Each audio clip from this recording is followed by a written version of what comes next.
Hey guys what's up, कैसे हैं आप सभी लोग। बहुत बहुत स्वागत है आप सबका आज के इस अमेजिंग से सेशन में। हम कर रहे हैं सीए इंटरमीडिएट का टैक्सेशन मई 23 के लिए फास्ट ट्रैक टैक्सेशन हम कर रहे हैं और आज इसका 55th सेशन है। 55 days in a row non stop, it's just amazing. और आज हम लोगों को करना है रजिस्ट्रेशन अंडर जीएसटी। आज ही इस चैप्टर को शुरू करेंगे, आज ही इस चैप्टर को खत्म कर देंगे। काफी सही है। और इस चैप्टर में काफी अमेंडमेंट्स हैं, तो आपके जो भी नोट्स यहाँ पर मैंने दिए हुए हैं वो प्रॉपरली कंप्लीटली अमेंडेड नोट्स हैं, तो आप उनको रेफर जरूर करना और अच्छे से उनको पढ़ के जाना। ठीक है, जो जहां जहां पर भी अमेंडमेंट्स है मैंने वहां पर बोल्ड में लिखा हुआ है, और जो जो चीजें एलिमिनेट हुई हैं उनको काट कर उनको वहीं पर स्ट्राइक थ्रू करके मैंने दिखाया हुआ है, आपको वहां पर कटा हुआ दिखाया है।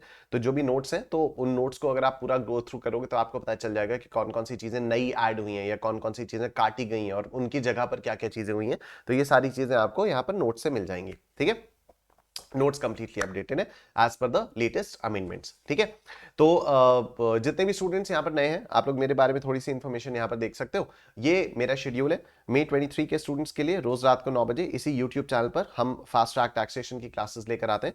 नवंबर 2023 के स्टूडेंट्स के लिए अकेडमी प्लस के एकाग्रता बैच में मंडे टू सैटरडे दोपहर को 12 बजे क्लास चलती है। मई 23 के स्टूडेंट्स के लिए मैंने एक स्ट्रैटेजी सेशन लिया था, वो स्ट्रैटेजी सेशन का डिस्क्रिप्शन में आपको लिंक मिल जाएगा, उसको जरूर देखना, उससे आपको पता चलेगा रिविजन वगैरह कैसे करना चाहिए। And please do revision according to that only.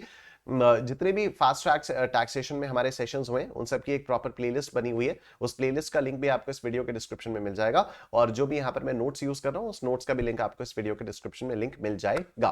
ठीक है, हम तो सो ग्लैड के पिछले 55 दिनों में कभी भी किसी स्टूडेंट का कमेंट सेक्शन में ये नहीं आया प्लेलिस्ट का लिंक नहीं मिल रहा, नोट्स नहीं मिल रहे, नोट्स नहीं मिल रहे, ये सब।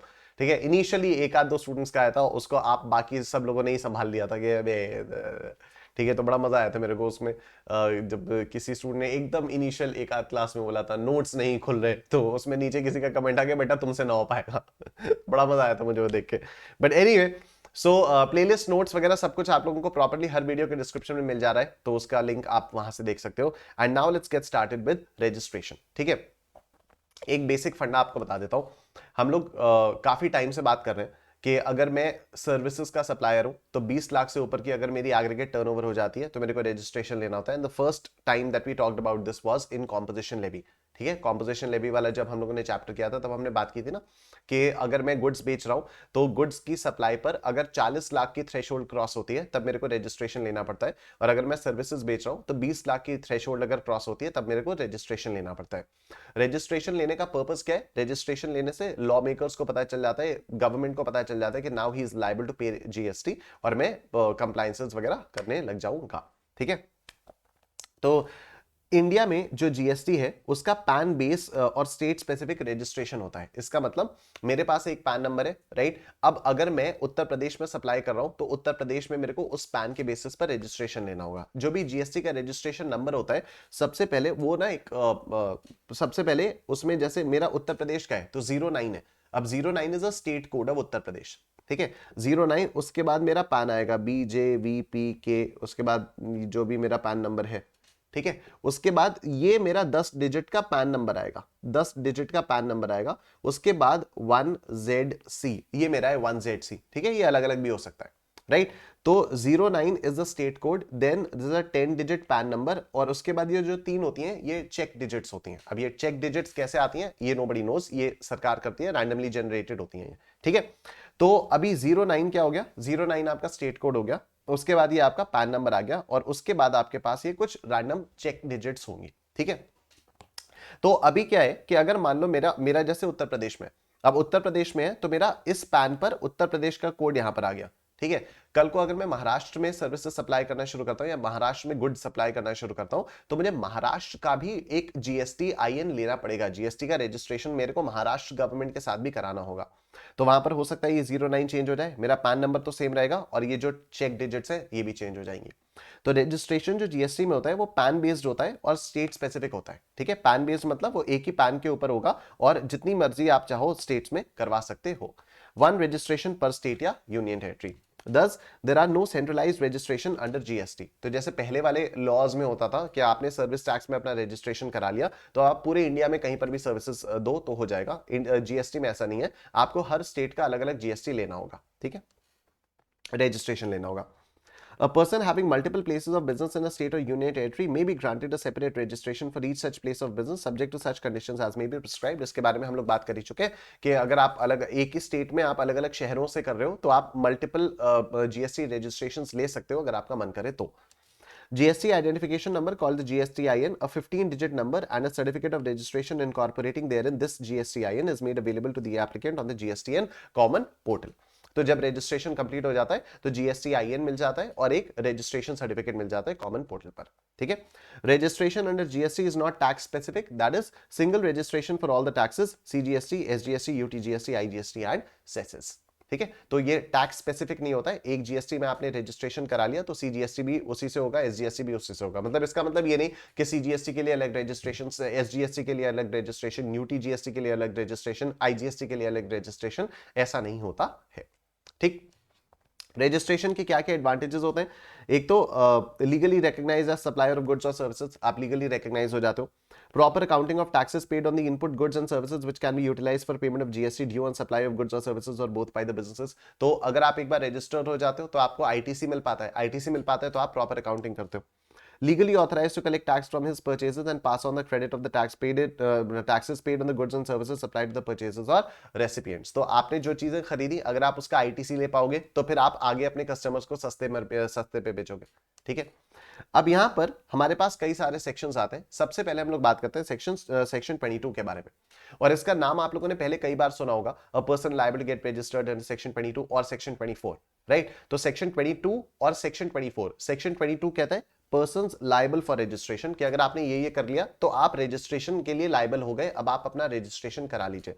सेक्शन 23 कहता है इन लोगों को रजिस्ट्रेशन कराने की कोई जरूरत नहीं है. सेक्शन 24 कहता है कंपल्सरीली रजिस्ट्रेशन कराओ. कंपल्सरी रजिस्ट्रेशन, भले ही आपने थ्रेशोल्ड लिमिट 20 लाख की 40 लाख की क्रॉस नहीं भी किया है तब भी आप कंपल्सरीली रजिस्ट्रेशन कराइए. That is section 24. सेक्शन 25 से लेकर आगे के जो भी सेक्शंस हैं वो प्रोसीजरल पार्ट्स बताते हैं. तो प्रोसीजरल पार्ट्स आप लोग अपने आप से पढ़ सकते हो. मैंने नोट्स में आपको पूरे प्रोसीजरल पार्ट्स भी प्रॉपर्ली लिख के दिए हुए, और जहां जहां चेंजेस आए, जहां जहां अमेंडमेंट्स आए, वहां पर मैंने उनको हाईलाइट भी किया हुआ है और उससे रिलेटेड जितने भी क्वेश्चंस हैं वो सारे के सारे आपको दिए. तो प्रोसीजरल पार्ट में एक्चुअली कुछ समझाने का नहीं होता क्योंकि एकदम प्योरली थियोरेटिकल होता है, और प्योरली पहले ये होगा, फिर आपको ये करना होगा, फिर आपको ये करना होगा, फिर आपको ये करना होगा एंड सो ऑन. तो प्रोसीजरल पार्ट में कुछ समझाने का नहीं होता. राइट. तो इसलिए प्रोसीजरल पार्ट मैंने नोट्स में आपको प्रॉपर्ली दिया हुआ है, आप उसको अपने आप से कर सकते हो. हम यहां पर सेक्शंस 22, 23 और 24 करेंगे. ठीक है. जिनसे रिलेटेड प्रैक्टिकल क्वेश्चंस आएंगे, क्योंकि जो थियोरेटिकल पार्ट है वो आपको एनीवे याद ही करना है. ठीक है. उसमें कुछ समझाने का नहीं. उसमें मैं आपको ये बताऊंगा, देखो पहले आपको ये करना होगा, फिर उसके बाद ये होगा, उसके बाद इससे आपको अप्रूवल मिलेगा वगैरह वगैरह. तो that you can do yourself as well. ठीक. तो चलो हम लोग शुरू करते हैं. Section 22, persons liable for registration. Persons liable for registration के अंदर 4 सब सेक्शंस हैं. सबसे पहले पहला subsection, supplier liable to register. तो every supplier shall be liable to be registered under this act in the state or union territory other than special category states from where he makes a taxable supply of goods or services or both if his aggregate turnover in a financial year exceeds specified limit in the financial year. ठीक है. तो अभी यहां पर क्या हो गया कि कोई भी इंसान अगर टैक्सेबल सप्लाई ऑफ गुड्स या सर्विसेज कर रहा है और उसका स्पेसिफाइड लिमिट से ज्यादा एग्रीगेट टर्नओवर हो जाता है, उसका एग्रीगेट टर्नओवर स्पेसिफाइड लिमिट से ज्यादा हो जाता है, तो उसको उस स्टेट या यूनियन टेरिटरी में वो कराना पड़ेगा, अपना रजिस्ट्रेशन कराना पड़ेगा. स्पेशल कैटेगरी स्टेट्स को कुछ नोटिफाई किया हुआ है. वो स्पेशल कैटेगरी स्टेट्स में थोड़े से अदर फंक्शंस चलेंगे, अलग अलग चीजें होंगी, उनके बारे में भी हम लोग बात करेंगे. मैं पानी पी लेता हूं, आप वीडियो को लाइक कर दो.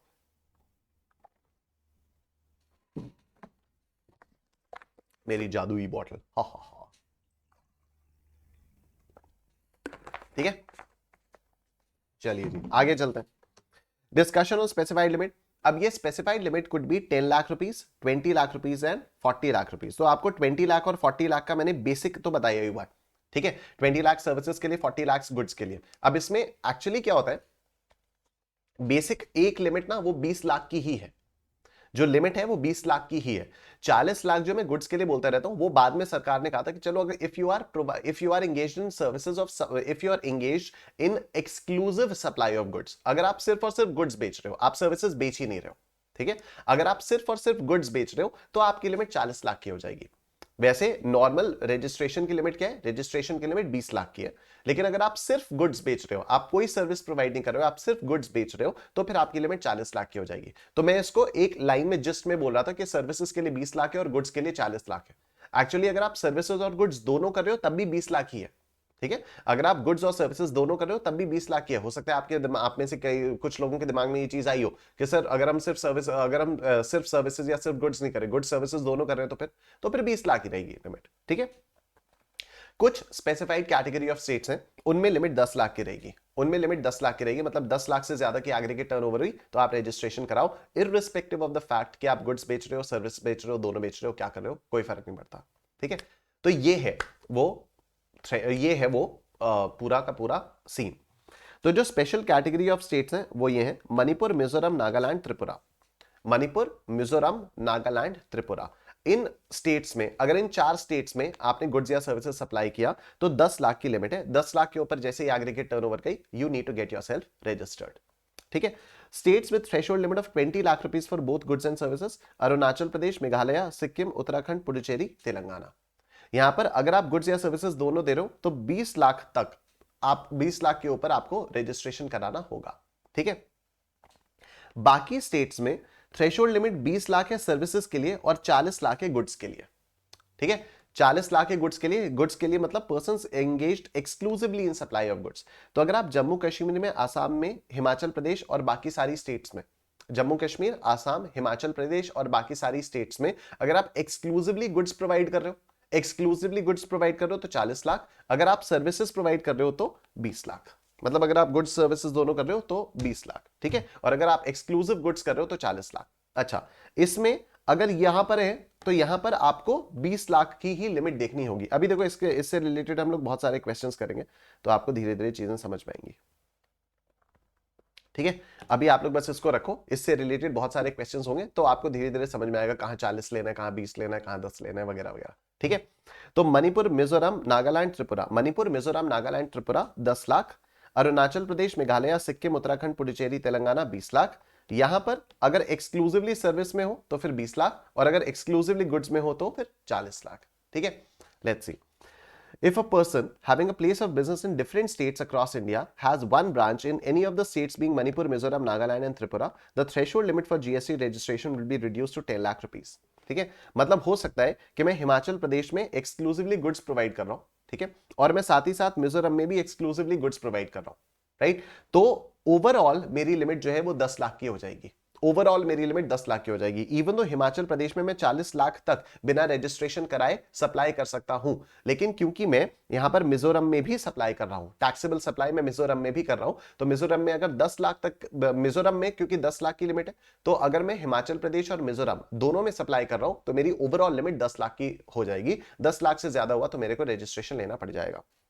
We can see above that for suppliers making exclusive supply of goods in certain states are required to get registered only if their aggregate turnover crosses 40 lakhs. However, following are the exceptions to this. ठीक है, अब देखो, अगर आप exclusive supply of goods में engaged हो, अगर आप एक्सक्लूसिव सप्लाई ऑफ गुड्स में एंगेज हो तो 40 लाख तक की आपकी एग्जेम्पशन की लिमिट है, 40 लाख तक की आपकी लिमिट है, लेकिन इसके कुछ एक्सेप्शंस हैं। क्या? Persons required to take compulsory registration under section 24। तो अगर 24 में, उसके बारे में मैंने आपको बताया कि section 24 कहता है compulsory registration even if you haven't satisfied any of the conditions to be liable for registration, then also you have to take registration under section 24। दूसरा, persons engaged in making supplies of ice cream and other edible ice, whether or not containing cocoa, pan masala, tobacco and manufactured tobacco substitutes, fly ash bricks or fly ash aggregates, fly ash blocks, bricks of fossil meals or similar siliceous earths, building bricks, earthen and roofing tiles। ये वही वाले हो गए composition levy वाले, ठीक है। तो इन लोगों को कंपलसरी रजिस्ट्रेशन, इन लोगों पर 40 लाख की लिमिट नहीं लगेगी, इन लोगों पर 40 लाख की लिमिट नहीं लगेगी। तीसरा, persons engaged in making intra-state supplies in states of Arunachal Pradesh, Uttarakhand, Meghalaya, Sikkim, Telangana, Puducherry, special category states as per section 22। ठीक है, 22 क्या है? Nagaland, Mizoram, Manipur, Tripura. Inter state supplies of goods are nevertheless liable to compulsory registration and are already covered in exception 1 above, right. तो exception 1 क्या था? Persons required to take compulsory registration under section 24। और 24 में हम लोग बात करेंगे कि अगर आप इंटर स्टेट सप्लाई कर रहे हो गुड्स की तो आपको डेफिनेटली रजिस्ट्रेशन कराना पड़ेगा, ठीक है, अगर आप इंटर स्टेट सप्लाई कर रहे हो गुड्स की तो आपको डेफिनेटली रजिस्ट्रेशन कराना पड़ेगा। यहां पर क्या बोला गया, persons making intra-state supplies of intra state supplies in states of Arunachal Pradesh, Uttarakhand, Meghalaya, Sikkim, Telangana, ये वो है ना, अरुणाचल प्रदेश, मेघालय, सिक्किम, उत्तराखंड, पुडुचेरी, तेलंगाना, और ये इनमें 40 लाख की लिमिट नहीं है। इनमें अगर आप एक्सक्लूसिवली गुड्स भी प्रोवाइड कर रहे हो तब भी 20 लाख की ही लिमिट है। ठीक है, तभी मैंने आपसे कहा था कि अभी हम लोग धीरे धीरे ये सारी चीजें समझेंगे। ठीक, मैं बताता हूं आपको क्या हुआ कि यहां पर 40 लाख की, अगर आप एक्सक्लूसिव सप्लाई ऑफ गुड्स में हो तो 40 लाख की लिमिट है। कहां? जम्मू कश्मीर, आसाम, हिमाचल प्रदेश और बाकी सारी स्टेट्स में। लेकिन अगर आप इनमें हो तो एक्सक्लूसिव सप्लाई ऑफ गुड्स पर भी 40 लाख नहीं 20 लाख है। इनमें हो तो 20 लाख, इनमें हो तो 10 लाख। ठीक है, इनमें हो even if you are providing exclusive supply of goods तो 20 लाख, इनमें if you are providing exclusive supply of goods तो 10 लाख। ठीक है, तो ये वाली चीज है। Persons engaged in making intra-state supplies in the states of Arunachal Pradesh, Uttarakhand, Meghalaya, Sikkim, Telangana, Puducherry and special category states. तो ये हो गया अरुणाचल प्रदेश, उत्तराखंड, मेघालय, सिक्किम, तेलंगाना, पुडुचेरी, अरुणाचल प्रदेश, मेघालय, सिक्किम, उत्तराखंड, पुडुचेरी, तेलंगाना। ठीक है, ये हो गया Arunachal Pradesh, Meghalaya, Sikkim, Telangana, Uttarakhand, Puducherry and special category states as per section 2, Nagaland, Mizoram, Manipur, Tripura. अगर आपने इनमें किया तो फिर 40 लाख की लिमिट नहीं है, तो इनमें वही 20 लाख और 10 लाख। नागालैंड, मिजोरम, मणिपुर, त्रिपुरा में 10 लाख और बाकी सब में 20 lakh. Interstate supplies of goods are nevertheless liable to compulsory registration and are already covered in exception 1 above. चौथा है person who has opted for voluntary registration on such or such registered persons who intend to continue with the registration under the CGST Act। तो जिन्होंने voluntary registration करवा लिया है, ठीक है, जिन्होंने वॉलेंटरी रजिस्ट्रेशन करा लिया है उनके लिए भी 40 लाख की लिमिट नहीं लगेगी। ठीक है, ऑब्वियसली उन्होंने वॉलेंटरीली रजिस्ट्रेशन करा लिया। ठीक, तो यहां पर ये जो चार चीजें हम लोगों ने पढ़ी, ये चार चीजें क्या थी? ये चार चीजें उनके एक्सेप्शंस थे कि एक्सक्लूसिव सप्लाई ऑफ गुड्स में, एक्सक्लूसिव सप्लाई ऑफ गुड्स में 40 लाख की लिमिट होती है। तो कहां कहां 40 लाख की लिमिट नहीं लगेगी? चार एक्सेप्शंस हैं। पहला, सेक्शन 24 में अगर आपको कंपलसरी रजिस्ट्रेशन कराना है तो, ठीक है। दूसरा, अगर आप इन स्पेसिफाइड प्रोडक्ट्स को मैन्युफैक्चर करते हो, आइसक्रीम, पान मसाला, टोबैको, फ्लाई ऐश ब्रिक्स वगैरह वगैरह। तीसरा, अगर आप इन स्पेशल स्टेट्स में अगर आप इंट्रा स्टेट सप्लाई कर रहे हो, अरुणाचल प्रदेश, उत्तराखंड वगैरह वगैरह, तो अरुणाचल प्रदेश, उत्तराखंड, मेघालय, सिक्किम, तेलंगाना, पुडुचेरी में 20 लाख की लिमिट है और नागालैंड, मिजोरम, मणिपुर, त्रिपुरा में 10 लाख की लिमिट है। इंटर स्टेट वालों को तो वैसे भी कंपल्सरी रजिस्ट्रेशन है, और अगर किसी ने वॉलेंटरी रजिस्ट्रेशन ले लिया है, अगर किसी ने वॉलेंटरी रजिस्ट्रेशन ले लिया है तो फिर उस पर भी ये 40 लाख की लिमिट नहीं लगेगी। ठीक है, एग्रीगेट टर्नओवर में क्या क्या आएगा, आप सुनना मेरी बात। एग्रीगेट टर्नओवर में टैक्सेबल सप्लाईज भी आएंगी, एग्जेम्प्ट सप्लाईज भी आएंगी, एक्सपोर्ट्स भी आएंगे, इंटरस्टेट सप्लाईज भी आएंगी, एंड एक्सक्लूड किया जाएगा सीजीएसटी, एसजीएसटी, यूटीजीएसटी, आईजीएसटी से inward supplies on which RCM applies. ठीक है, अब ये एग्जैक्टली वैसा ही है जैसा हम लोगों ने कॉम्पोजिशन लेवी में पढ़ा था। ठीक है, कॉम्पोजिशन स्कीम में हम लोगों ने पढ़ा था ना, एग्रीगेट टर्नओवर निकालते हैं, तो एग्रीगेट टर्नओवर निकालने का फॉर्मूला एग्जैक्टली सेम है जैसा कॉम्पोजिशन लेवी में हम लोगों ने पढ़ा था। ठीक, फर्क सिर्फ इतना है, फर्क सिर्फ इतना है। चलो क्या फर्क है वो मैं आपको बताऊंगा अभी क्वेश्चन में, जब हम लोग करेंगे तो फर्क आपको बताऊंगा। एग्रीगेट टर्नओवर और टर्नओवर इन स्टेट का क्या मतलब है? एग्रीगेट टर्नओवर से आपको ये पता चलता है कि आप रजिस्ट्रेशन के लिए एलिजिबल हैं या कॉम्पोजिशन स्कीम के लिए एलिजिबल हैं या नहीं। ठीक है, आपको कब रजिस्ट्रेशन कराना है वो आपको पता चलेगा एग्रीगेट टर्नओवर से, और कॉम्पोजिशन स्कीम में आपको देना होगा या नहीं, कॉम्पोजिशन स्कीम के लिए आप एलिजिबल हो या नहीं, ये आपको पता चल जाएगा एग्रीगेट टर्नओवर से। ठीक है, लेकिन एक बार आप कॉम्पोजिशन स्कीम में आ गए, फिर आपको टैक्स किस पर देना होता है? आपको टैक्स देना होता है टर्नओवर इन स्टेट पर। कॉम्पोजिशन लेवी में हम लोगों ने ये सारी चीजें अच्छे से पढ़ी हुई हैं। However, once a person is eligible for composition levy, the amount payable under composition levy would be calculated as specified percentage of turnover in state या यूनियन टेरिटरी। ठीक है, अब देखो सेक्शन 22 का सबसेक्शन 2 देखते हैं। सेक्शन 22 सबसेक्शन 1 क्या था हमारा? Persons liable to get registered, ये था ना, ये था supplier liable to register. Section 22 subsection 1 था। सेक्शन 22 सबसेक्शन 2 देखते हैं। अरे छोटा हो जा भाई। Section 22 subsection 2, persons registered under old law. ठीक है, तो जो लोग 1 जुलाई से पहले पुराने वाले लॉज में थे, यानी सर्विस टैक्स में रहे होंगे या सेल्स टैक्स में रहे होंगे, तो उनको भी यहां पर जीएसटी में अब रजिस्ट्रेशन कराना होगा।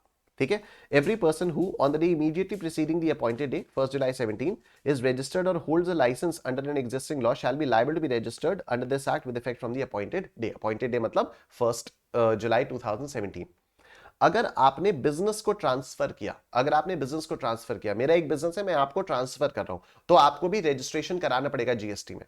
Where a business is transferred, whether on account of succession or any other reason, including transfer, change in the ownership of a business due to death of sole proprietor to another person as going concern, the transferee or the successor is to be registered with effect from the date of such transfer या registration, succession. ठीक है, तो जिस दिन मैंने आपको transfer किया business अपना, उस दिन आपको रजिस्ट्रेशन कराना हो जाएगा. 22(4) कहता है transfer of business in scheme of amalgamation and demerger where the business is transferred pursuant to a sanction of a scheme or arrangement for amalgamation or demerger of 2 or more companies pursuant to an order of a high court tribunal. The transferee is to be registered with effect from the date on which the registrar of companies issues a certificate of incorporation giving effect to such order. तो अगर high court वगैरह ने कहीं से order pass किया कि इन दो companies को मर्ज करना है, इन दोनों कंपनीज को अमालगमेट करना है, तो फिर जो भी दूसरी वाली कंपनी होगी उसको भी रजिस्ट्रेशन कराना पड़ जाएगा. ठीक.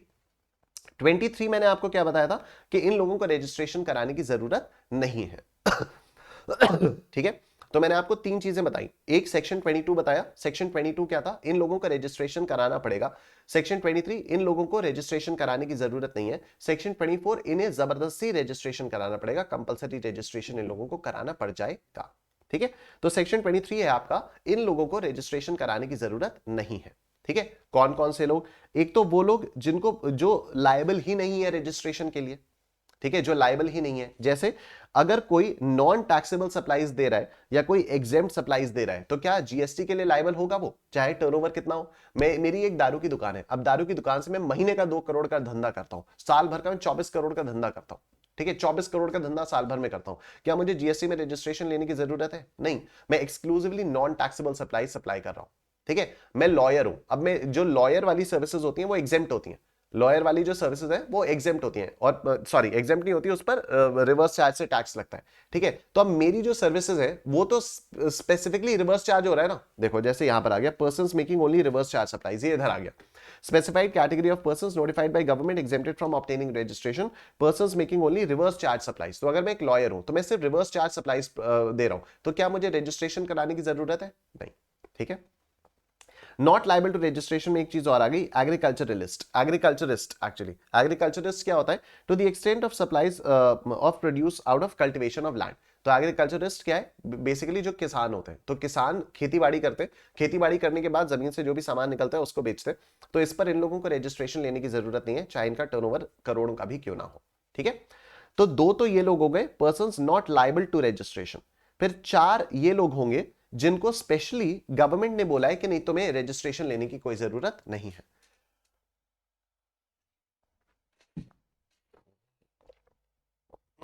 ठीक, देखो specified category of persons notified by government exempt from obtaining registration. अब सुनना मेरी बात ध्यान से, इन सभी चीजों को बीच बीच में कहीं ना कहीं हम लोग बात कर चुके हैं.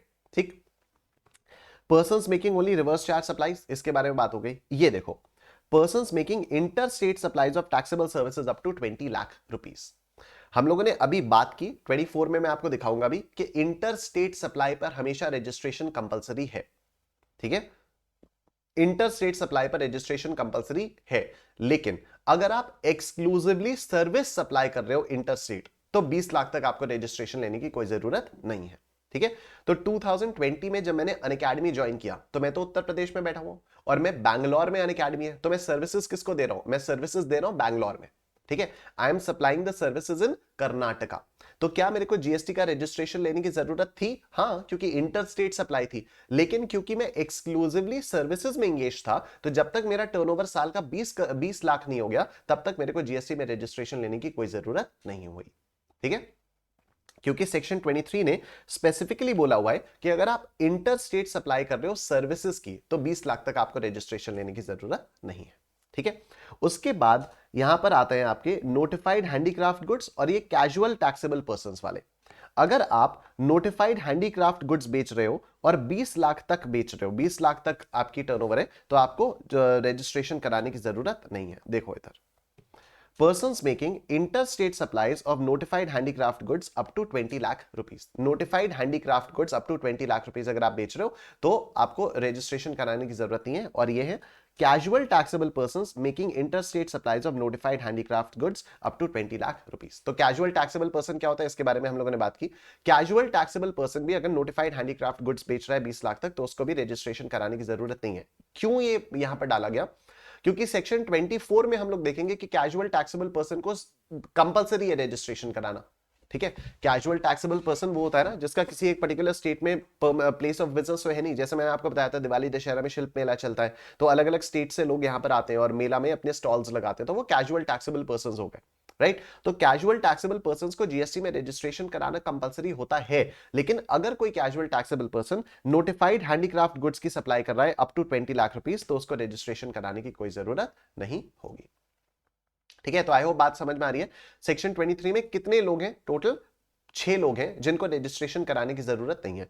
2 तो हो गए persons not liable for registration. अगर मैं नॉन टैक्सेबल या एग्जेम्प्ट सप्लाईज कर रहा हूं तो मेरे को रजिस्ट्रेशन कराने की जरूरत नहीं है। अगर मैं खेती बाड़ी करके खेती बाड़ी वाला सामान बेच रहा हूं तो मेरे को रजिस्ट्रेशन कराने की जरूरत नहीं है।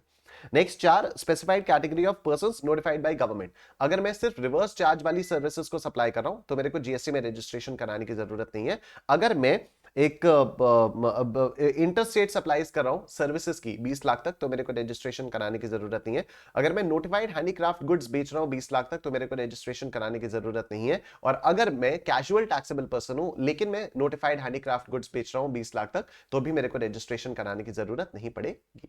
ठीक है, persons making non-taxably exempt supplies as per section 23, any person engaged exclusively in the business of supplying of goods or services or both that are not liable to tax or wholly exempt from tax under CGST Act shall not be liable for registration.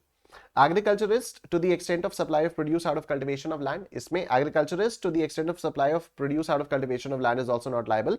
Term agriculturist has been defined in section 27 as an individual या Hindu unmarried family who undertakes cultivation of land. ये agriculturist की definition है। तो या तो खुद से काम कर रहा है वो जमीन पर, या तो फैमिली काम कर रही है, या फिर सर्वेंट्स आपने इंगेज कर रखे हैं जो उसमें काम कर रहे हैं और आप पर्सनली उसको सुपरवाइज कर रहे हो। ठीक है, तो आपके पास एक जमीन है, या तो आप खुद काम कर रहे हो तो आप एग्रीकल्चरिस्ट हो। अगर आपका फैमिली मेंबर उस पर काम कर रहा है तो आप एग्रीकल्चरिस्ट हो। अगर आप या आपके फैमिली मेंबर्स डायरेक्टली खेती नहीं कर रहे लेकिन आपने कुछ लोगों को हायर कर रखा है, उनको वेजेस दोगे, वो आपकी जमीन पर आपके सुपरविजन में काम कर रहे हैं तो भी आप agriculturist कहलाओगे। From the above definition, it is clear that the benefit of not being liable to registration is only restricted to agriculturists who are individuals or HUFs. Further, if an agriculturist is also engaged in making any supply other than supply of produce out of cultivation of land, he shall be liable to registration based on applicable threshold limit. ठीक है, सिर्फ reverse charge supplies वाले तो persons who are only engaged in making supplies of taxable goods और services और both the total tax on which is liable to be paid on reverse charge basis by the recipient of such goods और services और both under section 93 have been exempted from obtaining registration. For example, lawyers. Persons making interstate supplies of taxable services up to 20 lakh rupees. The persons making interstate supplies of taxable services and having an aggregate turnover to be computed on all India basis not exceeding an amount of 20 lakh rupees in a financial year have been exempted from obtaining compulsory registration. However, aggregate value of such supplies computed on all India basis should not exceed an amount of 10 lakh rupees in case of special category states Mizoram, Tripura, Manipur, Nagaland.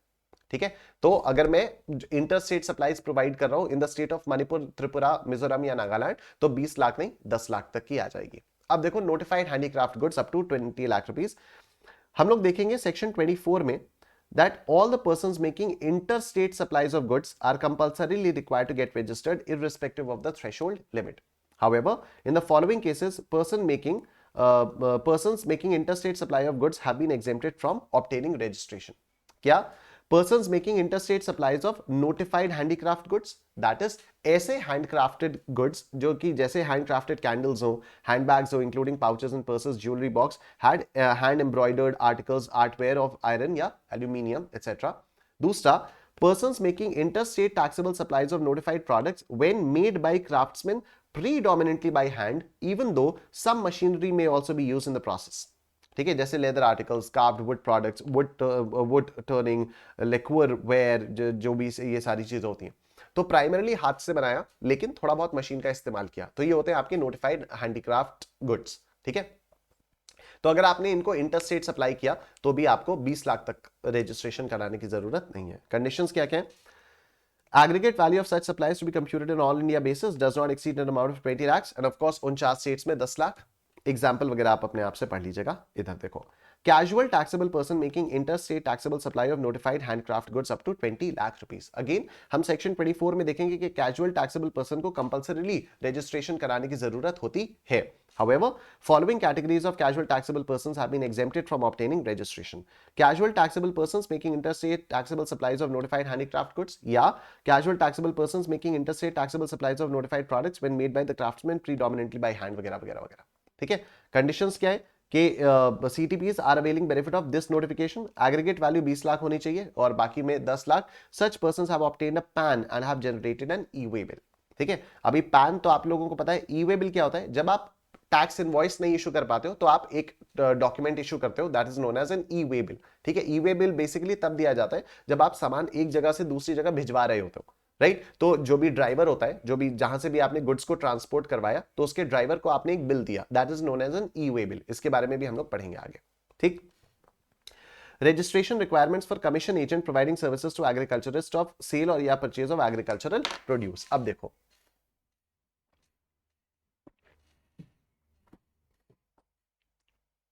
यहां पर क्या होता है कि कोई भी commission agent होता है अगर एग्रीकल्चरल प्रोड्यूस मार्केटिंग कमेटी के अंदर, तो अ कमीशन एजेंट करता क्या है? वो he makes supplies on behalf of an agriculturist who is not a taxable person if he supplies produce out of cultivation of land. ठीक है, तो किसानों का सामान बाहर बेचने के लिए एक एग्रीकल्चरल प्रोड्यूस मार्केटिंग कमेटी बनी हुई है. वो वहां से बंदे जाते हैं और वो किसानों के एजेंट्स बन जाते हैं कि किसानों से सामान लेकर मार्केट में बेचते हैं. Thus, a commission agent who is making supplies on behalf of non-taxable person, यानी agriculturist, is not liable for compulsory registration under this provision.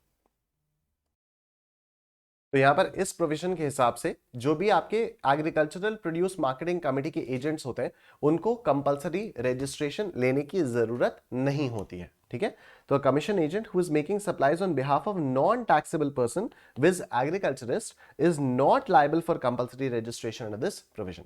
Further, since the services provided by the commission agent for the sale or purchase of agricultural produce are exempt from GST, such commission agents are not liable to be registered. तो अब ये दोनों चीजें हो गई. एक तो agriculturist, उसको भी वो लेने की जरूरत नहीं है, रजिस्ट्रेशन लेने की जरूरत नहीं है. तो जो एजेंट्स हैं, जो एग्रीकल्चरिस्ट का सामान भिजवा रहे बिकवा रहे, उनको भी वो लेने की जरूरत नहीं है. और एग्जेम्पशंस वाले चैप्टर में भी हम लोगों ने पढ़ा था कि अगर कोई ऐसा एजेंट है जो कि एग्रीकल्चरल प्रोड्यूस मार्केटिंग कमेटी से अपॉइंट किया गया है टू द फार्मर्स या टू द एग्रीकल्चरिस्ट, तो इन एजेंट्स को भी जीएसटी में रजिस्ट्रेशन लेने की जरूरत नहीं है. However, where a commission agent is liable to pay tax under reverse charge, such an agent will be required to get registered compulsorily. ठीक है, अब आओ सर क्वेश्चंस करना स्टार्ट करते हैं. सबसे पहला, explain the registration requirements under GST law in the following independent cases. सबसे पहला, mister Ahmed of Jammu engaged in the business of supplying tobacco based पान मसाला with an aggregate turnover of 24 lakh rupees. ठीक है, अब ये क्या कर रहे हैं? टोबैको बेस्ड पान मसाला. तो टोबैको बेस्ड पान मसाला वालों के लिए क्या 40 लाख तक की लिमिट थी? नहीं. तो टोबैको बेस्ड पान मसाला वालों के लिए 20 लाख तक की ही लिमिट हो जाएगी, राइट? तो यहां पर क्या हो जाएगा? Every supplier shall be liable to be registered under this act in the state और union territory other than special category states from where he makes a taxable supply of goods और services और both if his aggregate turnover in a financial year exceeds 40 lakh rupees. But in this case, he will not be eligible for enhanced threshold limit of 40 lakh rupees since he is engaged in the supply of pan masala. Thus, Ahmed will be liable to get registered under GST as his aggregate turnover exceeds 20 lakh rupees. Next, Mr. Lepcha of Mizoram is engaged in the supply of papers with an aggregate turnover of 13 lakh rupees. ये मिजोरम में, तो मिजोरम में 10 लाख की limit होती है. ठीक है, मिजोरम में 10 लाख की लिमिट हो जाती है. तो will your answer be different if mister Lepcha is located in Meghalaya? तो देखो, मिजोरम में क्योंकि 10 लाख की लिमिट है, मिजोरम में 10 लाख की लिमिट है, तो मिजोरम में 10 लाख के ऊपर रजिस्ट्रेशन कराना पड़ेगा. लेकिन मेघालय में 20 लाख रुपीस की लिमिट है. ठीक है, तो मेघालय में 20 लाख रुपीस की लिमिटेड अगर लिमिट है. देखो, ये रहा मेघालय. मेघालय में 20 लाख की लिमिट है, मिजोरम में 10 लाख की लिमिट है. तो अगर मिजोरम में 13 लाख की सप्लाई हो रही है तो मिजोरम में कराना पड़ेगा रजिस्ट्रेशन. लेकिन अगर मेघालय में 13 लाख की सप्लाई हो रही है तो फिर मेघालय में रजिस्ट्रेशन कराने की कोई जरूरत नहीं है. ठीक, उसके बाद आगे देखो आप. नेक्स्ट क्वेश्चन नंबर 2, जुलाई 21 का 5 मार्क्स का question. Let's look at it. P Limited, a registered person, provided following information for the month of October 22. Interstate outward supply 8 lakhs, interstate exempt outward supply 4 lakhs, turnover of exported goods 20 lakhs, payment of IGST 120, payment of CGST and SGST 45,000 each, payment of customs duty on export 40,000, payment made for availing GTA services 3 lakh rupees, GST is payable on reverse charge on GTA services.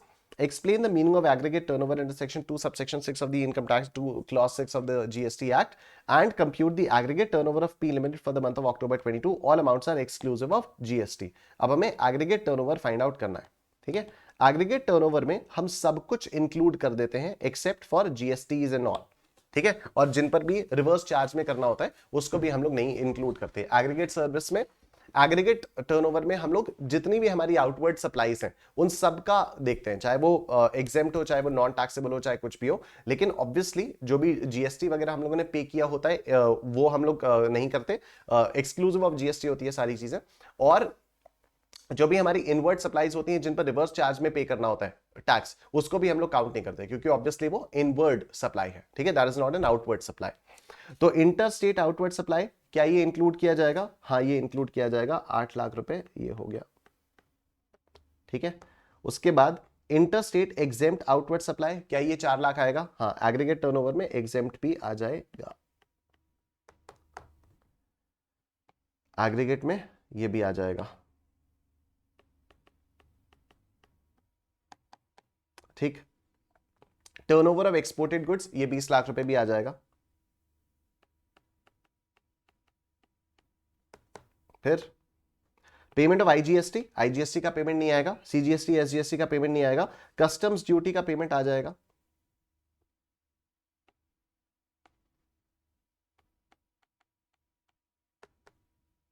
GTA service का भी नहीं आएगा क्योंकि GTA service outward supply नहीं थी, ठीक है। तो कितना हो जाएगा आपका?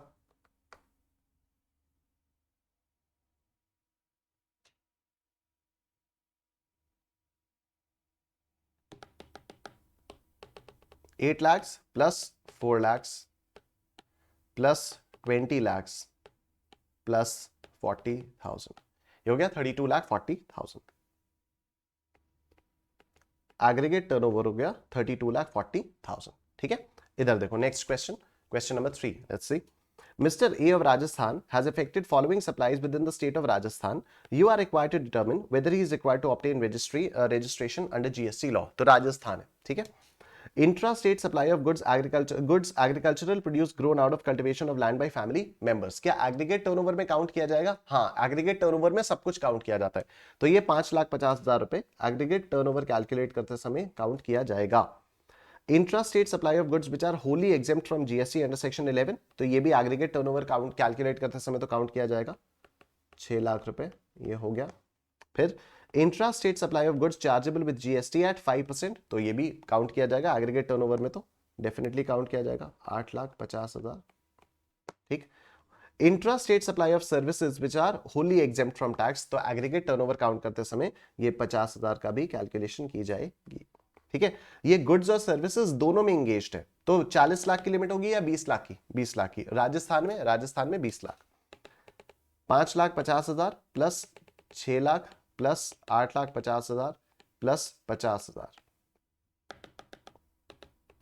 5,50,000 प्लस 6 लाख प्लस 8,50,000 प्लस 50,000, 20,50,000। तो इसकी टर्नओवर 20 लाख को क्रॉस कर रही है और इसीलिए इसको जीएसटी में रजिस्ट्रेशन कराना जरूरी होगा, ठीक। नेक्स्ट क्वेश्चन देखते हैं, question number 4। Registration requirement. From the following information, you are required to determine whether XYZ Limited Incorporated in Rajasthan is liable to be registered under GST law if the company has effected the following supplies within the state of Rajasthan. Intra-state supply of goods chargeable to 5% GST. तो ये aggregate turnover में तो count किया जाएगा 15,51,000. Intra-state supply of goods which are wholly exempt from GST 5 lakh rupees, ये भी count किया जाएगा. Interest received from fixed deposits made with the bank of Rajasthan. अब सुनो मेरी बात जरा बहुत ध्यान से. इंटरेस्ट रिसीव हुआ, ठीक है. जब हम कॉम्पोजिशन लेवी वाला चैप्टर पढ़ रहे थे तो हम लोगों ने ये जो भी इंटरेस्ट वगैरह मिलता था, डिपॉजिट्स पर जो भी इंटरेस्ट मिलता था, हम तब उसको एग्रीगेट टर्नओवर में इंक्लूड नहीं करते थे। ठीक है, हम तब उसको एग्रीगेट टर्नओवर में इंक्लूड नहीं करते थे, पर यहां पर हम उसको इंक्लूड करेंगे। अभी हम लोग पहले सॉल्व कर लेते हैं, फिर मैं आपको इसका रीजन बताऊंगा, लॉजिक बताऊंगा। ठीक है, तो यहां पर आप interest received on fixed deposits, आपने अगर फिक्स्ड डिपॉजिट की, मतलब आपने अपना पैसा बैंक को यूज करने के लिए दिया, बैंक ने उसके चार्जेस आपको दिए, this is an exempt service. ठीक है, this is an exempt service. लेकिन फिर भी जो भी आपको इंटरेस्ट मिलेगा, एग्रीगेट टर्नओवर होगी। देखो एग्रीगेट टर्नओवर में क्या होता है, एग्रीगेट टर्नओवर में आप टैक्सेबल, नॉन टैक्सेबल, एग्जेम्प्ट वगैरह सब कुछ इंक्लूड करते हो। तो this is an exempt service कि मैंने अपना पैसा बैंक को दिया, बैंक में जमा किया, अब बैंक जो है मेरा पैसा यूज कर रहा है, उसको यूज करने के लिए बैंक मुझे इंटरेस्ट दे रहा है, राइट। तो बैंक मेरा पैसा यूज करेगा, ये मैं एग्जेम्प्ट सर्विस प्रोवाइड कर रहा हूं बैंक को, जिसकी वजह से बैंक मुझे इंटरेस्ट दे रहा है। तो एग्रीगेट टर्नओवर में कायदे से तो ये वाला ऐड होना चाहिए, लेकिन कॉम्पोजिशन लेवी में हमने ऐड नहीं किया था। कॉम्पोजिशन लेवी में हम हमेशा से इसको इग्नोर करते हुए आ रहे थे। क्यों कर रहे थे अभी आपको बताऊंगा मैं। ठीक है, तो interest receive from fix deposit made with the bank of Rajasthan, 1 lakh रुपए, हम यहां पर इसको इंक्लूड करेंगे। 1 लाख रुपए यहां पर आएगा, 1 लाख रुपए यहां पर आएगा। ठीक है, intra state supply of goods chargeable to 18% GST, 50,000 रुपए।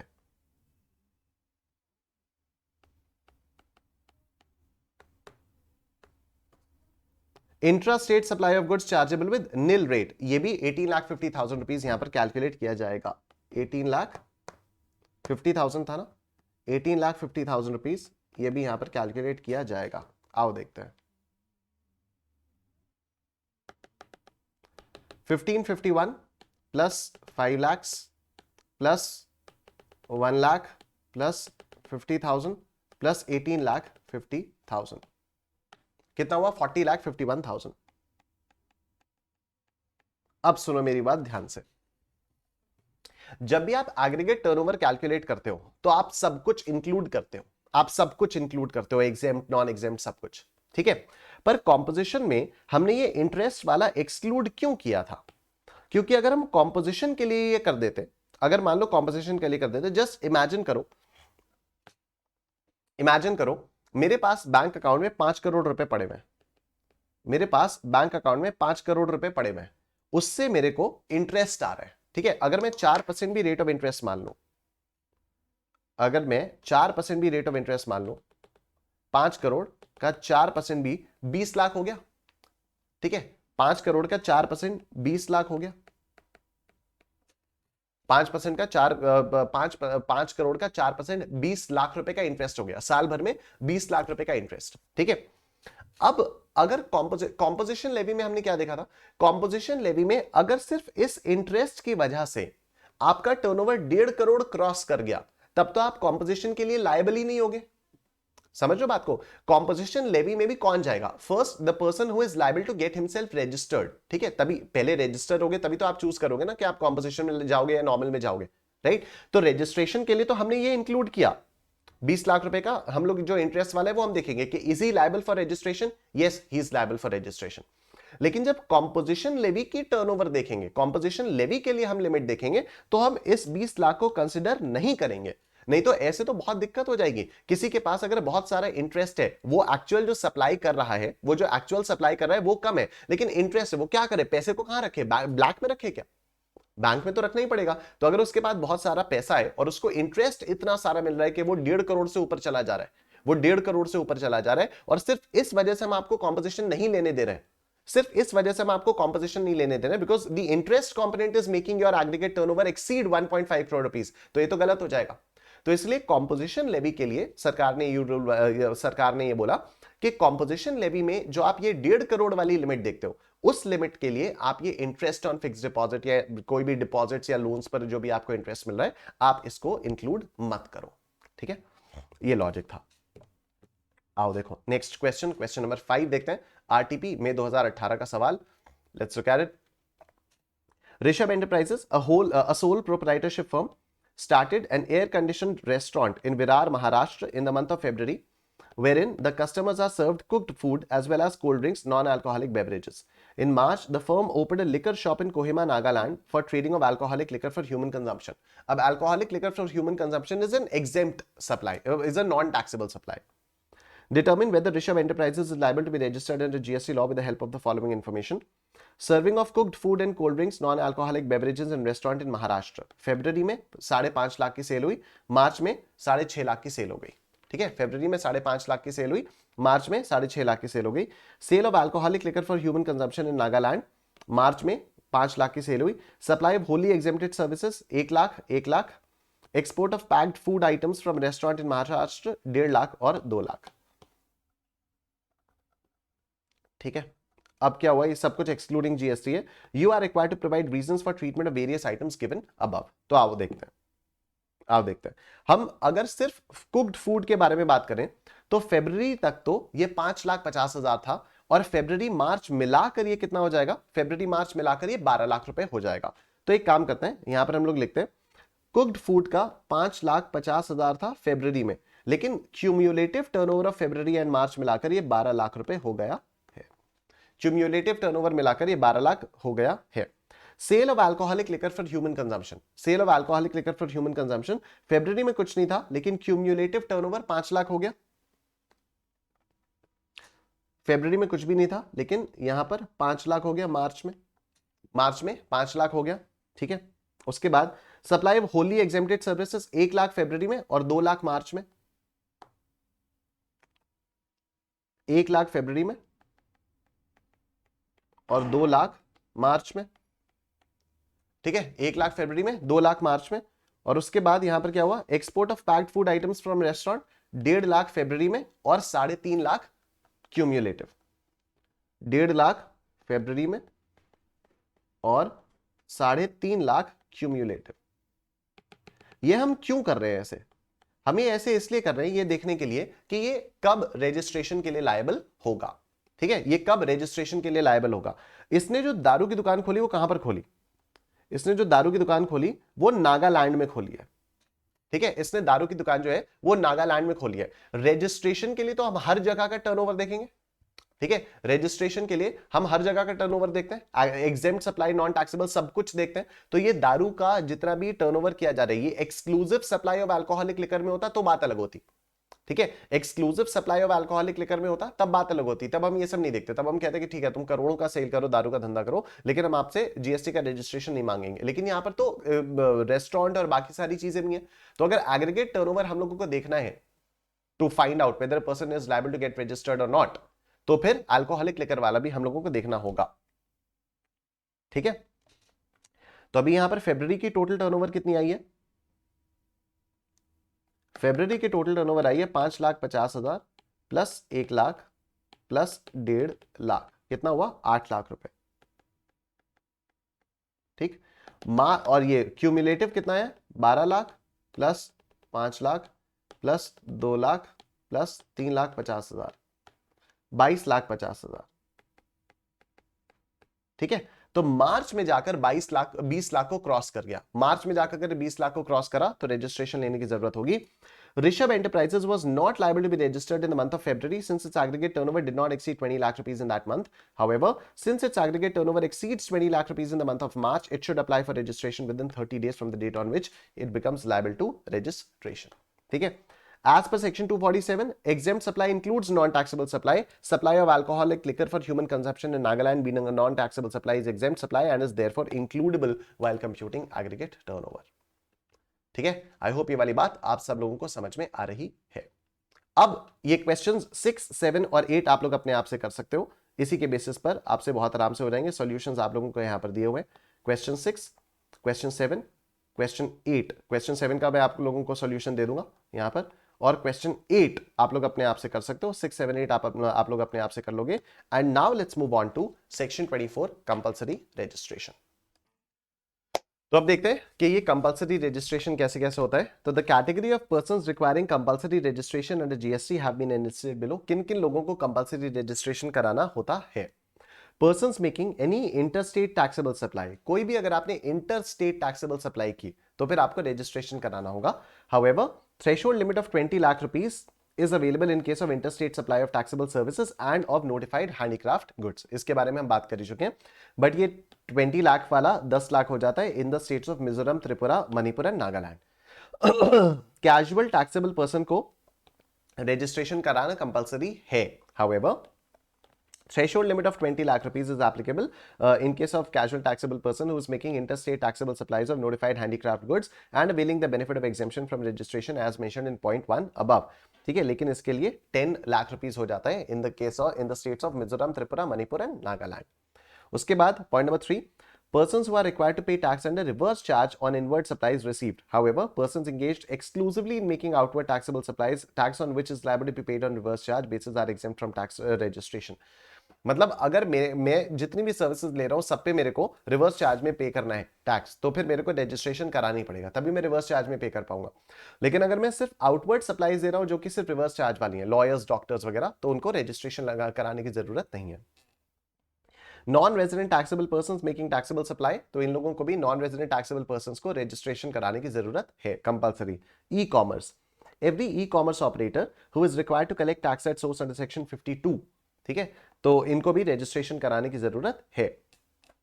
Small e-commerce operators who are not required to collect tax at source under section 52 are eligible for availing the threshold exemption limit for benefit of registration purposes। अब देखो, persons who supply goods या services other than supply specified under section 95 through ECO, ठीक है, क्योंकि यहां पर क्या हो गया, persons who supply goods and services other than supply specified under 95 through ECO who is required to collect tax at source under section 52।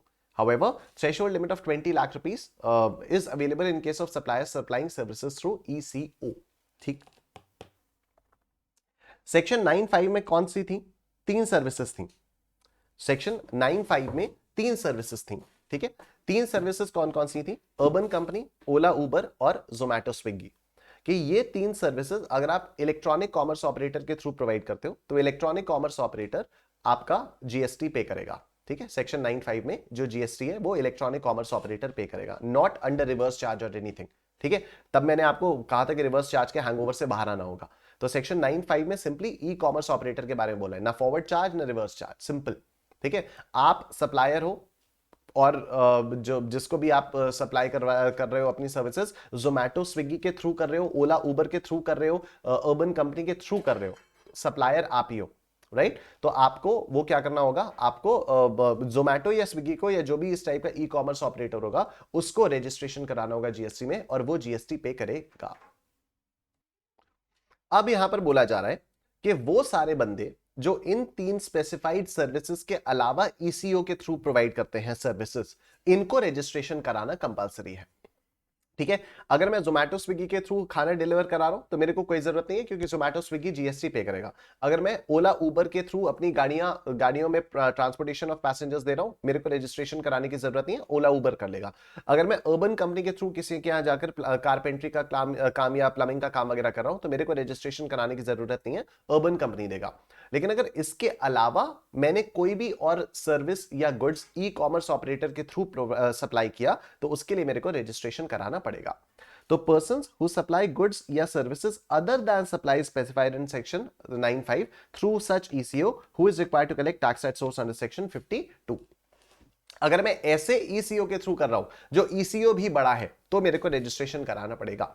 However, threshold limit of 20 lakh rupees is available in case of supplier supplying services through ECO। तो ECO के through अगर मैं supply कर रहा हूं services को तो 20 लाख तक की लिमिट मेरे को मिल जाएगी। Persons who are required to deduct tax under section 51 whether or not separately registered under this act, तो उनको भी करना पड़ेगा। ये जो टैक्स डिडक्शन और कलेक्शन वाली चीजें आप सीए फाइनल में पढ़ोगे। Persons who make taxable supply of goods or services or both on behalf of other taxable persons whether as an agent or otherwise, तो एजेंट्स को रजिस्ट्रेशन कराना कंपलसरी है। एक्सेप्शन क्या हो गया, एग्रीकल्चरल प्रोड्यूस मार्केटिंग कमेटी वाले बंदे जो किसानों के एजेंट्स बनते हैं उनको रजिस्ट्रेशन कराने की जरूरत नहीं है। इनपुट सर्विस डिस्ट्रीब्यूटर वेदर और not separately registered under this act, तो उसको भी कराना पड़ेगा। Every person supplying online information and database access और रिट्रीवल, ये भी आप सीए फाइनल में पढ़ोगे, इनको भी कराना होगा। Persons who are required to pay tax under section 95 मतलब वही Ola, Uber, Zomato, Swiggy, Urban Company, इनको कराना पड़ेगा। एंड सच अदर पर्सन और class of persons as may be notified by the government on the recommendations of the council, इनको कराना पड़ जाएगा, ठीक है। आ जाओ क्वेश्चन नंबर 9 देखते हैं फटाफट से। क्वेश्चन नंबर 9 क्या कह रहे हैं? ABC Limited of Jaipur, Rajasthan has effected intra-state supplies of taxable goods amounting to 38 lakh rupees till 31st December 2022, ठीक है। On 1st January 23, it has affected interstate supply of taxable goods amounting to 1 lakh rupees. ABC Limited is of the opinion that it is not required to get registered under GST law since its aggregate turnover is not likely to exceed 40 lakh rupees during the financial year 22-23. As a consultant of the company, you are required to advise the company relating to registration requirements. तो कराना तो पड़ेगा ही क्योंकि interstate supply आपने कर दी है. Interstate supply अगर आप करोगे तो आपको डेफिनेटली कराना पड़ेगा. आइए next. AB Private Limited Pune provides housekeeping services. Housekeeping services. The company supplies its services exclusively through an e-commerce website owned and managed by Hitech India Private Limited Pune.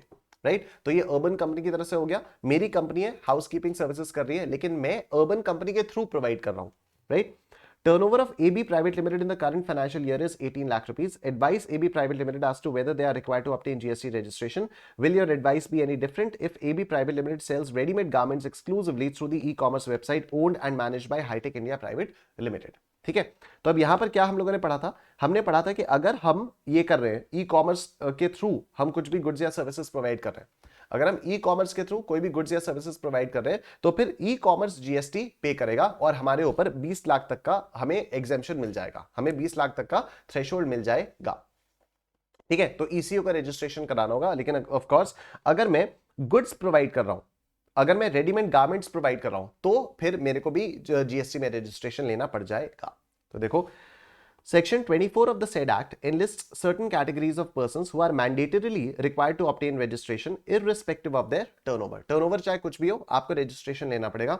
Persons who supply goods or services or both through such e-commerce operator who is required to collect tax at source under Section 52 is one such person specified under Section 24(9).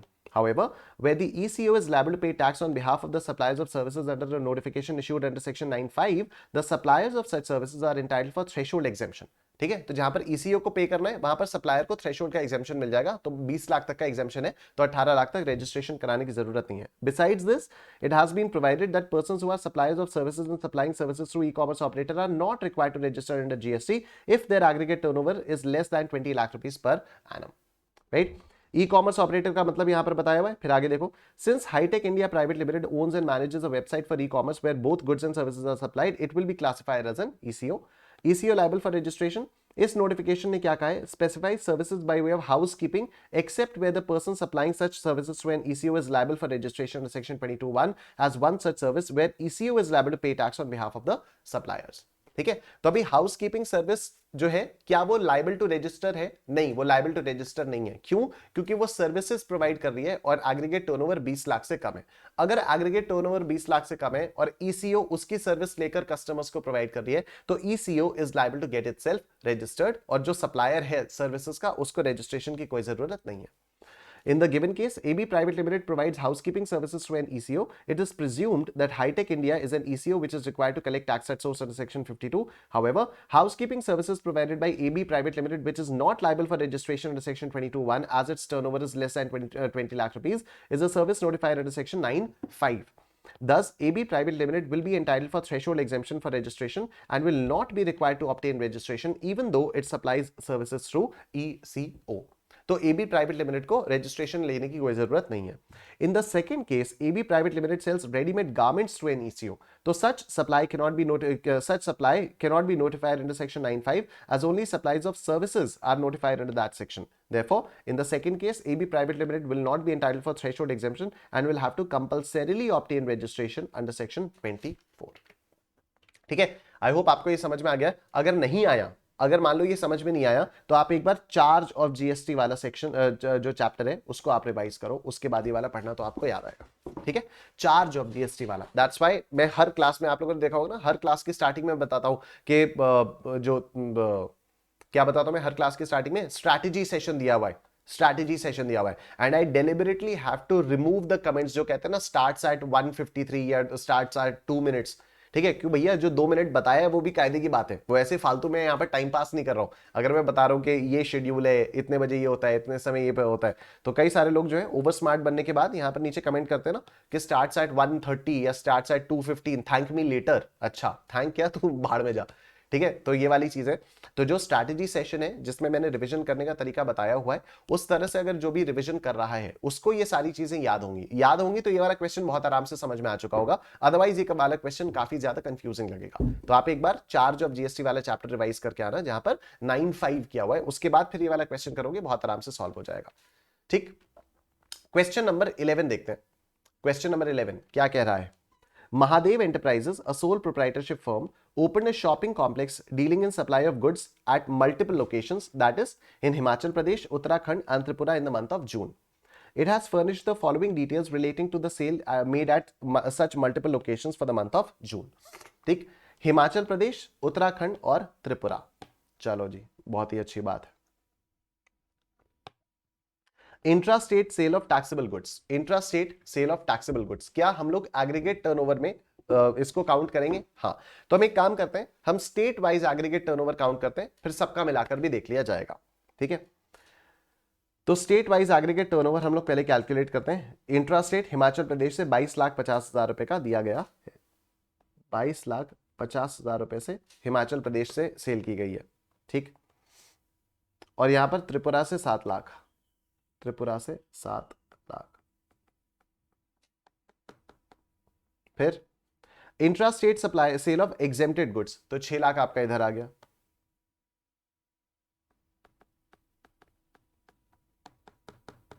उसके बाद इधर interest received from banks on fixed deposits, तो interest को भी include किया जाएगा। Registration वाले chapter में इंटरेस्ट को इंक्लूड करेंगे हम लोग, एग्रीगेट टर्नओवर के केस में इंटरेस्ट को इंक्लूड करेंगे। ठीक, intra state sale of non taxable goods 21,40,000, 21,40,000 कितना आया टोटल? ये तो आया 22,50,000, ये आया 21 लाख, ये कितना आया?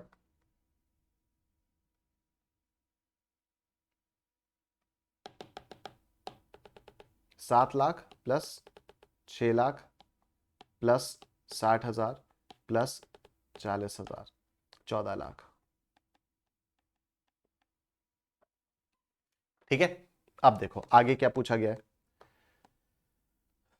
हिमाचल प्रदेश, उत्तराखंड, त्रिपुरा। ठीक है, चलो आगे देखिए। With the help of the above mentioned information, answer the following questions giving reason. Determine whether Mahadev Enterprises is liable to be registered under GST law and what is the threshold limit for taking registration in this case. आइए देखते हैं। A supplier is liable to be registered in state or union territory from where he makes a taxable supply of goods or services if his aggregate turnover in a financial year exceeds the threshold limit. Threshold limit अगर exceed होती है तो threshold limit for a person making exclusive intra-state taxable supplies of goods is as under. In exclusive intra-state goods, 10 lakh rupees for the states of Mizoram, Tripura, Manipur, Nagaland, 20 lakhs for the state of Arunachal Pradesh, Meghalaya, Puducherry, Sikkim, Telangana, Uttarakhand, 40 lakh rupees for the rest of India. ठीक है, 40 lakh rupees for the rest of India. आगे देखो, threshold limit for a person making exclusive taxable supply of services or supply of both goods and services is as under 10 lakh for the states of Mizoram, Tripura, Manipur, Nagaland, 20 lakhs for rest of India. Aggregate turnover में सब कुछ आ जाता है।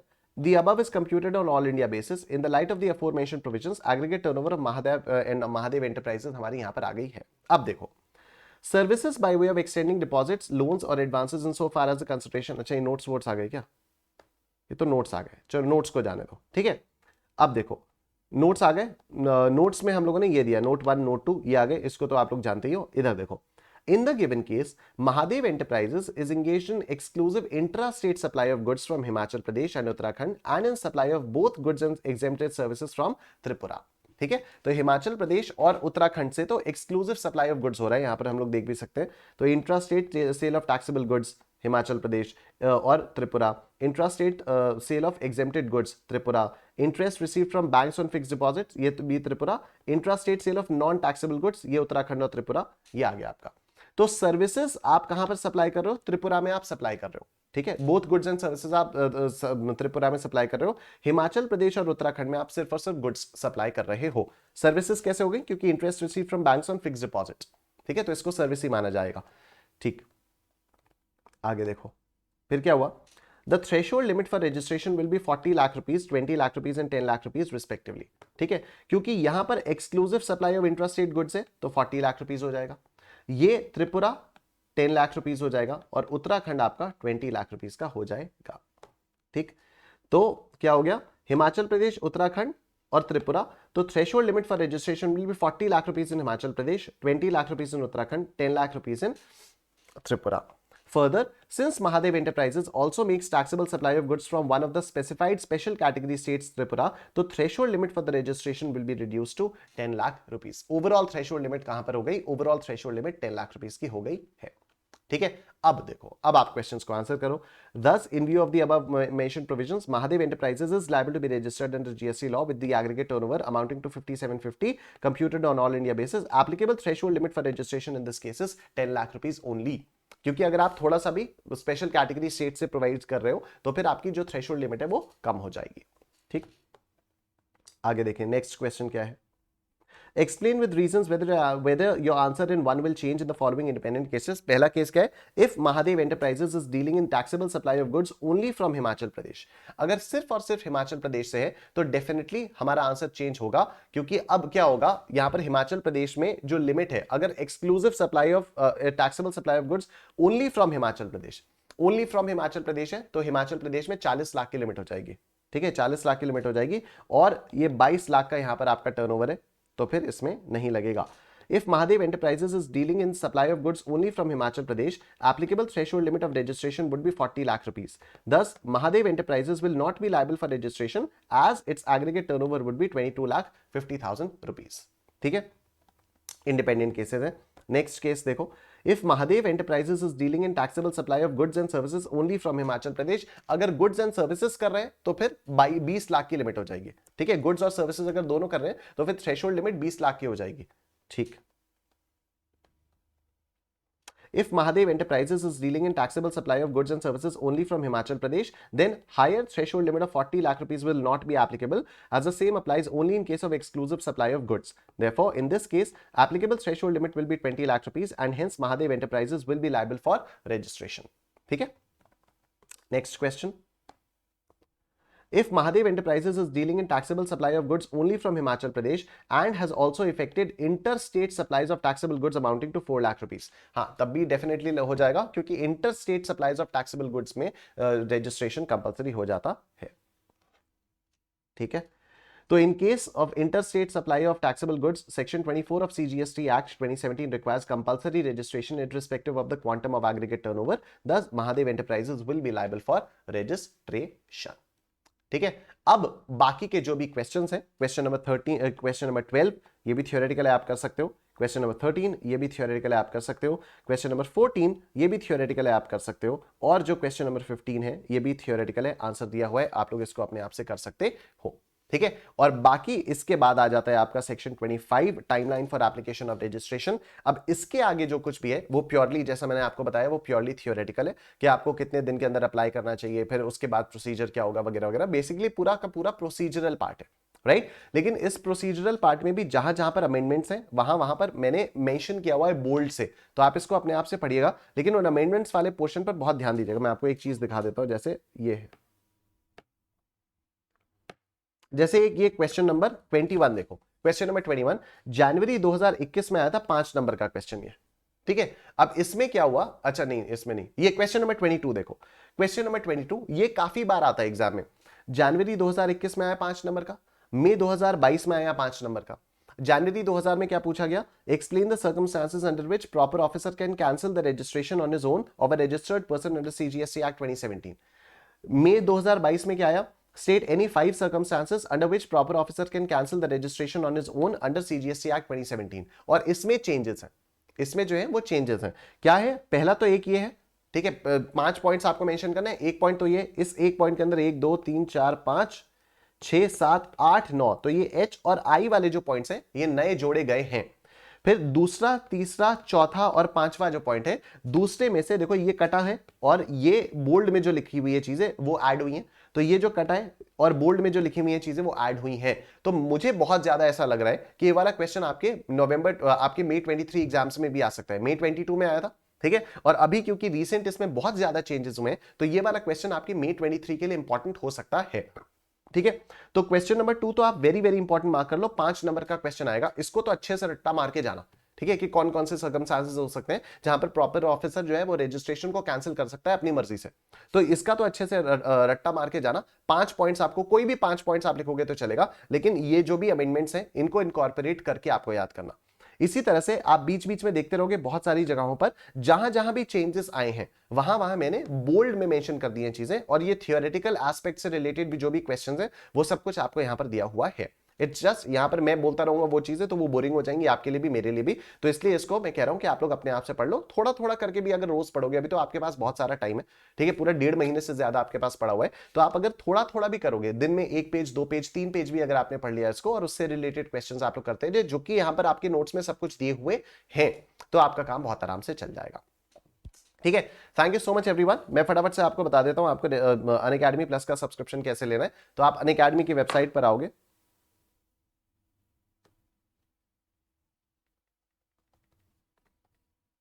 ठीक है, आप Unacademy की website पर आओगे। अनअकैडमी की वेबसाइट पर आने के बाद आपके सामने ये वाला पेज खुल जाएगा। यहां पर आप स्टार्ट लर्निंग पर क्लिक करोगे। स्टार्ट लर्निंग कहां गया, ये रहा। स्टार्ट लर्निंग पर क्लिक करने के बाद आपके सामने ये वाला पेज खुल जाएगा। यहां पर आप अपना गोल सेलेक्ट करोगे सीए, सीए के बाद सीए इंटरमीडिएट पर क्लिक करोगे। सीए इंटरमीडिएट पर क्लिक करने के बाद आपके सामने ये वाला पेज खुल जाएगा। यहां पर आप सब्सक्रिप्शन प्लान्स पर आ जाना। सब्सक्रिप्शन प्लान्स पर जब आप लोग क्लिक करोगे तो आपके सामने ये ऑप्शंस आएंगे, लाइट प्लस आइकॉनिक, आप गेट प्लस पर क्लिक कर देना। यहां पर आप मेरा कोड डाल देना, जो भी ऑफर चल रहा होगा वो ऑफर ऑटोमेटिकली अप्लाई हो जाएगा। जब भी आप ये वीडियो देखोगे जो भी ऑफर चल रहा होगा वो ऑटोमेटिकली अप्लाई हो जाएगा, लेकिन आपको 10% का डिस्काउंट तो मिलेगा ही मिलेगा। ठीक है, thank you so much everyone, take care, please इसको रिवाइज कर लेना अच्छे से, and will see you tomorrow with payment of tax. कल बड़ा इंटरेस्टिंग चैप्टर हम करेंगे पेमेंट ऑफ टैक्स। ठीक है, बाय बाय।